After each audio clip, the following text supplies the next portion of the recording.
So I've been thinking, now that Acheron is back, is it really worth it to get her light cone?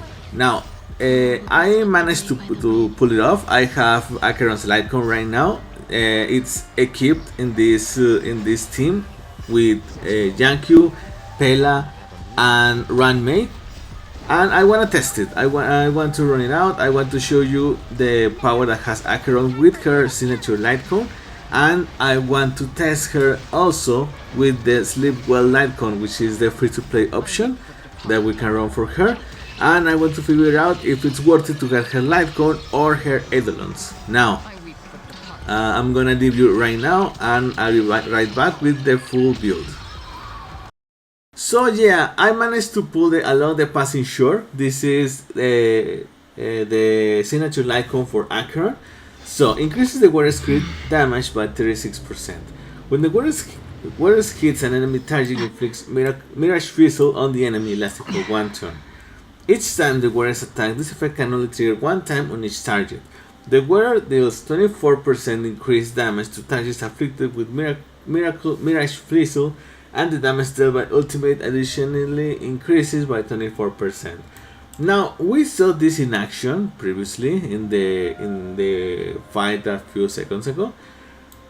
What really strikes me is that it increases the crit damage. Okay, we have that already covered for, and each time the warrior attacks, this effect can only trigger 1 time on each target. So it really doesn't sound good for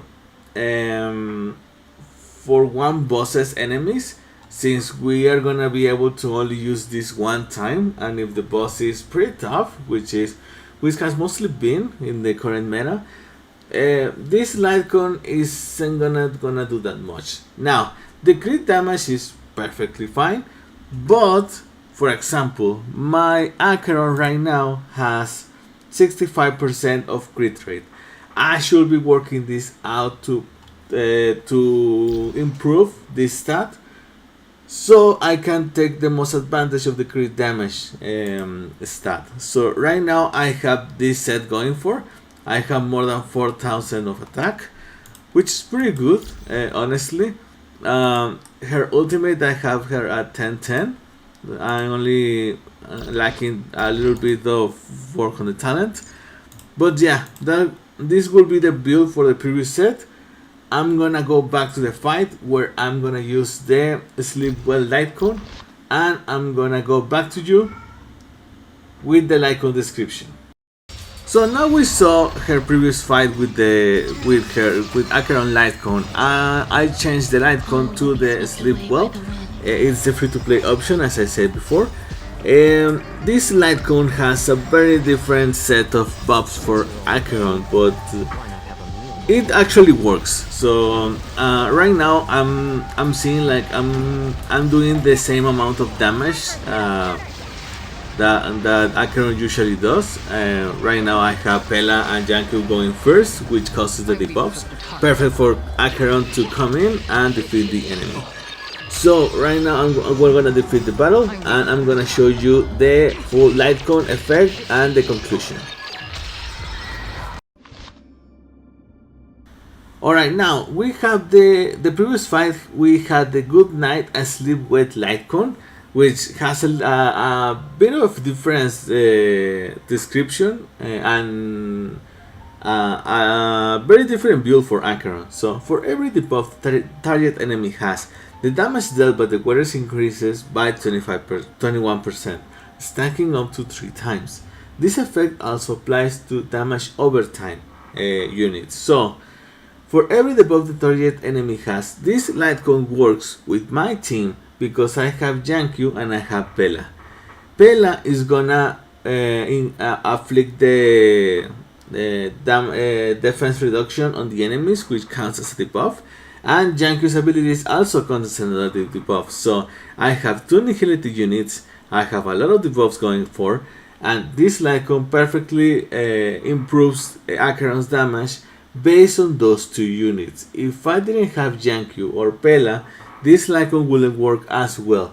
So honestly, I will say that if you have an Acheron with a pretty good crit rate, the Litecoin is gonna work wonders with you. But good night and sleep well. It's a very nice free to play option, and at the same time, it's not, because you need very costly units. You need Pela at E6 and you need Yankyu, mostly an E0. So it's a really expensive team. It's a really hard team to get. We don't know when Yankyu is gonna return, or you really need Pela C6. It's where she mostly shines. But yeah, both options are not that friendly as free to play, but in its own specialty way. I will say that you should really focus on the Eidolons, because if you get the first Eidolon for Acheron, when dealing damage to the buff enemies increases the crit rate by 80%, you covered at least a bit of the crit rate that Acheron needs. So if I get her E1 right now, I wouldn't be needing to farm more relics, because I'm gonna be getting a crit rate pretty much a good stat of crit rate, so I can be dealing more damage. But Eidolon 2, the number of the nihility characters required for the trace the Abyss to achieve this highest possible effect is reduced by 1. This is huge, because if you don't know, Acheron needs 2 nihility units to have its mostly output damage. This is why we are running Yankyu and Pela in one team. But if you get Eidolon 2, you reduce that. For example, I can take out Pela out of the equation. I can get all the buffs with only Yankyu, and I can add Ranmei. This will be a massive improvement and a great team. And also, when this unit turn starts, gain 1 point of Slash Stream and inflicts 1 stack of Crimson Knot on the enemy with the most Crimson Knot stacks.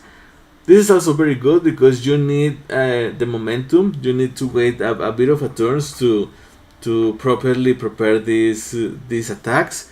But from the get-go, you get this. So yeah, by far, Eidolon 2 is the best option you can get with Acheron. I will say, focus on getting E2 and then jump on the possibility of getting the light cone. So it's gonna depend. If you have the characters that I mentioned, even if you have Pela and you having it at E6 right now, it's gonna help you a lot.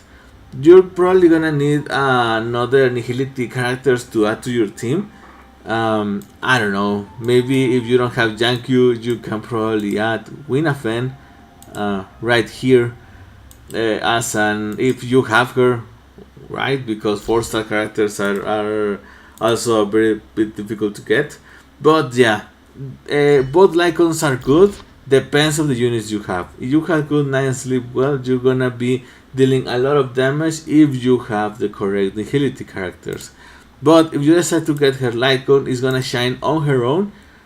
You're not gonna need the characters, but you're still gonna need the 2 nihility characters to get the most output of damage. So it's a bit of a paradox, but at the end of the day, it's your decision. But as conclusion, I would probably go for E2 Acheron. But yeah, guys, that would be all. Thank you so much for she's getting me back right now.